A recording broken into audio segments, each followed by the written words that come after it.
Shalom semuanya. Pagi ini saya akan mengajak kalian untuk renungan pagi. Tapi sebelum itu mari kita satu dalam doa mohon bimbingan Roh Kudus. Mari kita berdoa. Bapa yang bertahta dalam kerajaan surga, terima kasih Tuhan atas berkat dan penyertaan-Mu. Engkau telah memberkati kami dari istirahat kami semalam. Ya Bapa, terima kasih juga Engkau sudah mengizinkan kami untuk masih bisa menghirup udara yang segar ini. Ya Bapa, sebentar kami akan mendengarkan firman-Mu. Berkati Tuhan, kiranya firman ini bisa kami pahami dan bisa menjadi berkat dalam kehidupan kami sehari-hari. Dalam nama Tuhan Yesus kami sudah berdoa dan mengucap syukur padamu. Haleluya. Amin. Renungan kali ini mengenai pertolongan Tuhan yang selalu ada. Kita percaya bahwa Tuhan adalah satu-satunya harapan kita. Ketika kita sedang menghadapi masalah dan kita berharap kepada Tuhan bahwa Ia akan menolong kita, tetapi kita merasa bahwa Tuhan tidak menolong kita, padahal kita sudah berharap kepadanya dan memohon kepadanya. Namun jawaban itu tidak ada, sehingga membuat kita putus asa dan kecewa karena kurangnya pemahaman akan rencana Tuhan di hidup kita.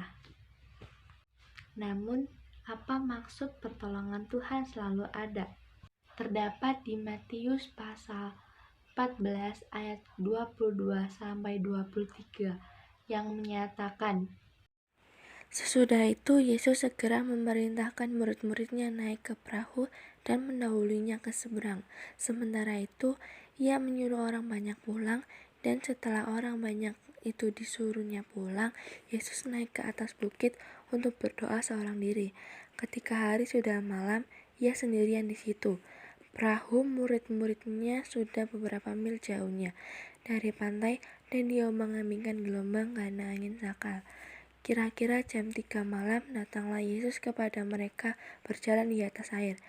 Ketika muridnya melihat Dia berjalan di atas air, mereka dan berseru, "Itu hantu!"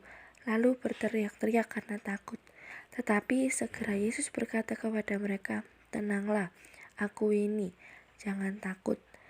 Lalu Petrus berseru dan menjawab Dia, "Tuhan, apabila Engkau itu, suruhlah aku datang kepadamu berjalan di atas air." Kata Yesus, "Datanglah."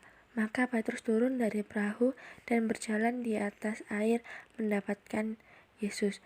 Tetapi ketika dirasanya tiupan angin, takutlah ia dan mulai tenggelam, lalu berteriak, "Tuhan, tolonglah aku."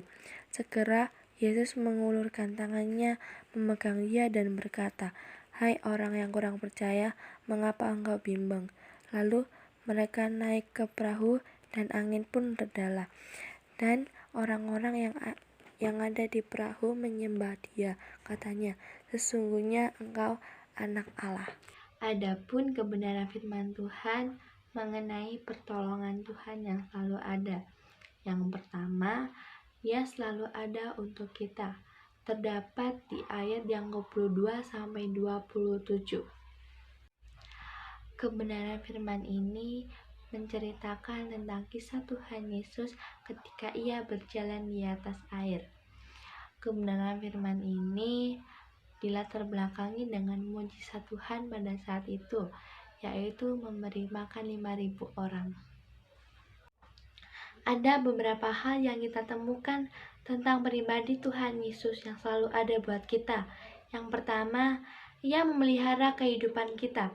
Melalui firman Tuhan yang kita baca tadi, kita mengetahui bahwa begitu hebatnya Tuhan kita. Ia hadir bukan hanya sekedar mampu menyembuhkan, membangkitkan orang mati dan mengusir roh jahat, namun Ia mampu memelihara orang-orang yang bersama dengan dirinya. Teman-teman, ketika perahu yang dinaiki oleh murid-murid Tuhan Yesus terombang-ambingkan oleh gelombang, sekitar jam 3 malam, datanglah Tuhan Yesus menemui mereka. Ia berjalan di atas air. Tuhan Yesus mengetahui kondisi yang dialami oleh murid-murid Tuhan Yesus. Maka dari itu, segeralah Tuhan Yesus mendatangi mereka yang dalam keadaan susah. Tuhan Yesus tidak terlambat dalam menolong murid-muridnya yang sedang terombang-ambingkan oleh gelombang. Teman-teman, dari situ bahwa dapat kita simpulkan bahwa Tuhan Yesus selalu ada bagi mereka maupun dalam keadaan senang ataupun dalam kondisi yang susah. Demikian juga dengan kehidupan kita. Tuhan tidak hanya hadir waktu kita bahagia, tetapi waktu kita menghadapi kesulitan, Tuhan selalu ada buat kita. Karena Tuhan kita adalah pribadi yang setia, yang selalu bersama dengan kita. Dan yang terakhir, Ia akan memberi jawaban. Di saat kita sedang takut dan gemetar, di saat mara bahaya ada di depan mata kita, ingat bahwa tenanglah dan fokus kepada Tuhan sebagai pribadi yang mampu menolong dirimu.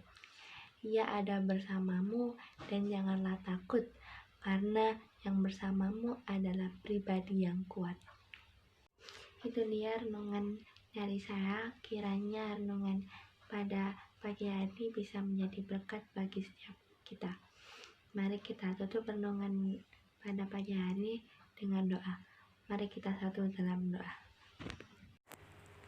Allah Bapa yang bertahta dalam kerajaan surga, terima kasih Tuhan, kami sudah mendengarkan sedikit dari firman-Mu. Berkati firman ini ya Bapa, supaya bisa menjadi berkat dalam kehidupan kami sehari-harinya. Ya Bapa, sebentar kami akan melanjutkan aktivitas kami. Berkatilah setiap kami Tuhan, baik aktivitas kami di luar rumah ataupun dalam rumah. Kiranya kami selalu berjalan seturut dengan kehendak-Mu Bapa, tanpa menyimpang dari ajaran-Mu. Ya Tuhan, kami mau berdoa untuk kakak kelas 11 Tuhan yang sekarang masih menjalankan KTS-nya di Semarang. Tolong Tuhan, Engkau berkati mereka, Engkau mampukan Tuhan, Engkau kuatkan, jauhkan mereka dari segala mara bahaya Tuhan, sakit penyakit. Jika nanti ada rencana pulang, kiranya Engkau tibakan dengan penuh selamat tanpa kekurangan suatu apapun ya Bapa. Juga berkati Tuhan Pak Erik yang akan mengajar Tuhan, kiranya Engkau berkati Pak Erik dalam menjalankan kewajibannya Tuhan. Ya Tuhan, kami sudah berdoa dan mengucap syukur padamu, ampuni salah dan dosa kami. Haleluya, amin.